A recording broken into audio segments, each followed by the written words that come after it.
Hold everything, hockey fans. We've got explosive developments coming out of Vancouver that could shake the entire NHL landscape before the summer's end.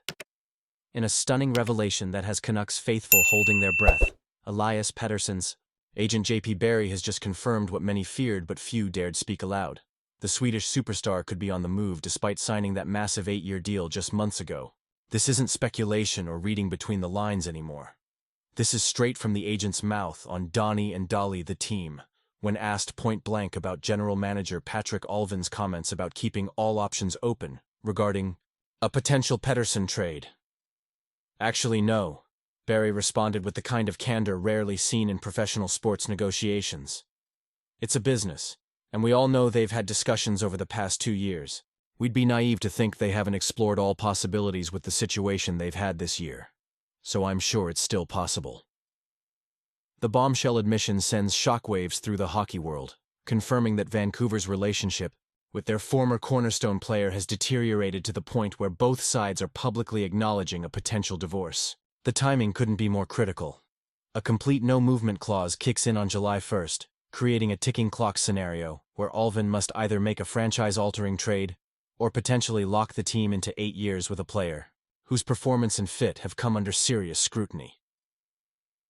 The 2024-25 season was nothing short of disastrous for the 26-year-old center who was expected to lead Vancouver's resurgence. Instead, Pettersson managed just 15 goals and 30 assists for a paltry 45 points across 64 games. Production levels that might be acceptable for a middle-six forward, but are catastrophically inadequate for someone carrying an annual cap hit north of $11 million. Head coach Rick Toche didn't mince words throughout the season, publicly questioning Pettersson's preparation, effort level, and commitment to team concepts. Rather than defending his client against these criticisms, Barry's comments suggest an acknowledgement of the fundamental issues at play. It's a business, and things didn't work out. Pettersson is a very well-paid player, has a great contract, and wants to get better. I think he has a lot of motivation, but I'm not surprised they're going to push. He's heard it loud and clear. This represents the lowest offensive output for Pettersson since the COVID-shortened 2021 campaign, and marks a stunning regression for a player once considered among the league's elite talents. The Swedish center appeared disconnected and disengaged for long stretches, struggling to adapt to Toche's structured system that prioritizes defensive responsibility and team-oriented play over individual brilliance. Despite Barry's assurances that we'll see a different player in September, Allvin's comments reveal a fundamental philosophical divide that may prove insurmountable. I believe in the last 3 years, Elias had one bad year, which was this year. It's not about individual points. It's about playing the right way to win. The question now isn't whether Pettersson has the talent, nobody questions that, but whether he can recalibrate his game to align with Vancouver's winning vision. With the clock ticking loudly toward that July 1st deadline, the hockey world watches with bated breath. The meteoric fall from grace for Elias Pettersson represents one of the most perplexing player trajectories in recent NHL memory. Just 16 months ago, the Swedish center was putting together a career year that had him on pace for nearly 100 points, earning MVP consideration, and cementing his status as one of hockey's premier offensive talents. Flash forward to today, and we're discussing the seemingly unthinkable, a potential trade of a player Vancouver once viewed as their generational cornerstone, a talent around whom an entire franchise identity was being built. How did we get here so quickly? The 8-year, $92.8 million contract signed in March was supposed to represent stability and commitment between player and organization. Instead, it's become an albatross hanging over both parties, with Barry's comments suggesting neither side is particularly comfortable with the current arrangement. What makes this situation particularly fascinating is the dramatic philosophical divergence between player and coach. Rick Toche arrived in Vancouver with a clear mandate: transform a defensively porous, individually talented team into a structured contender built on systematic excellence rather than sporadic brilliance. This approach yielded immediate dividends for most of the roster. Quinn Hughes elevated to Norris Trophy consideration. J.T. Miller embraced a 200-foot game without sacrificing production, and depth players like Dakota Joshua enjoyed career years within Toche's structure. The glaring exception was Pettersson, whose game appeared to regress dramatically under the new expectations. The numbers tell a devastating story. from 102 points in 2022-23 to just 45 this season, from plus 112 to 8, from game-breaking moments to prolonged disappearances in critical matchups. Industry insiders point to multiple potential trade destinations should Alvin pull the trigger before July 1st. The Chicago Blackhawks, desperate for elite talent to surround Connor Bedard, have the cap space and asset pool to make a compelling offer. The Montreal Canadiens could package multiple high-end prospects and picks as they accelerate their rebuild. The Nashville Predators, having already signaled aggressive intentions by acquiring Steven Stamkos, might view Pettersson as their missing championship piece. But the question haunting Vancouver's management isn't about return value. It's about whether they're certain Pettersson can't rediscover his game within their system. Trading a player of his caliber always carries enormous risk, particularly when selling at an all-time low point in his value. Barry's revelation that Pettersson heard it loud and clear regarding criticism of his preparation suggests there were significant behind-the-scenes conversations about the player's off-season approach. Professional athletes at this level rarely lack talent. The differentiator is often their commitment to physical conditioning and mental preparation. Multiple sources within the organization have hinted that Pettersson appeared to coast on natural ability rather than matching the intensified training regimens of teammates who embraced Toche's philosophy. "I think he has a lot of motivation," Barry insisted, promising, "We'll see a different player in September." But the question looming largest over Vancouver isn't whether Pettersson can improve. It's whether that improvement will happen in a Canucks uniform or elsewhere. With every day that passes, that July 1st deadline looms larger, creating what could be the most dramatic countdown of the NHL offseason. The economic implications of Pettersson's situation cannot be overstated in the flat-cap NHL environment. His $11.6 million annual cap hit represents over 13% of Vancouver's total salary allocation, an investment that demands superstar production and leadership. When a player consuming that much financial oxygen delivers bottom-six forward numbers, the ripple effects devastate roster construction throughout the organization. Vancouver faces an unenviable decision: absorb the significant short-term pain of trading a depressed asset, potentially receiving cents on the dollar in return value, or gamble that Pettersson can rediscover his elite form within a system that appears fundamentally misaligned with his natural playing style. Neither option offers the clean resolution Canucks management desperately needs heading into a critical offseason. What makes this situation particularly fascinating is the collision between modern contract structures and evolving coaching philosophies. Pettersson's deal was negotiated and signed during a period when his individual brilliance aligned perfectly with Vancouver's previous system, which prioritized creative offensive expression even at the occasional cost of defensive structure. The arrival of Toche fundamentally altered those organizational priorities, emphasizing systematic team defense, defined role clarity, and consistency over sporadic individual brilliance.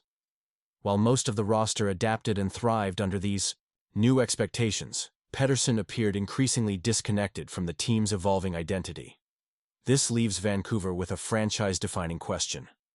Do they build around a player whose natural strengths might never fully align with their coach's philosophy? Or do they make the brutal business decision to move on from their most naturally gifted offensive talent? Multiple league executives, speaking on condition of anonymity, suggest that Vancouver has already conducted preliminary trade discussions with at least 5 teams. The New Jersey Devils, desperate for center depth behind Jack Hughes, reportedly offered a package centered around Alexander Holtz, high draft capital, and cost-controlled young defensemen. The Detroit Red Wings, flush with cap space and young assets, view Pettersson as potentially the final piece to accelerate their rebuild. The Anaheim Ducks, similarly, could package multiple high-end prospects from their deep system while absorbing the full contract without salary retention. Each potential trade scenario presents its own risk-reward calculation for Alvin, who faces a defining moment in his general management career. A successful Pettersson trade could accelerate Vancouver's competitive timeline. A failed one could set the franchise back half a decade. J.P. Barry's public acknowledgement that trade discussions wouldn't surprise him represents a staggering departure from the typical agent playbook, which usually involves firm denial of any potential movement for a recently signed cornerstone player. Reading between the lines of his interview reveals a professional acceptance that the relationship between player and team has fundamentally changed. "I think he's going to work hard this summer, get himself ready to play. Barry insisted during the interview, while carefully avoiding any concrete assurances about which uniform Pettersson might be wearing when that readiness is displayed. When directly asked if Pettersson still wants to be in Vancouver, Barry's response was notably measured. He's always loved playing in Vancouver.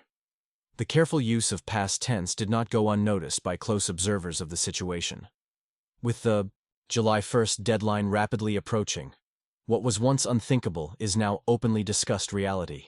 Elias Pettersson, supposed cornerstone of the Canucks' future, may have already played his last game for the organization.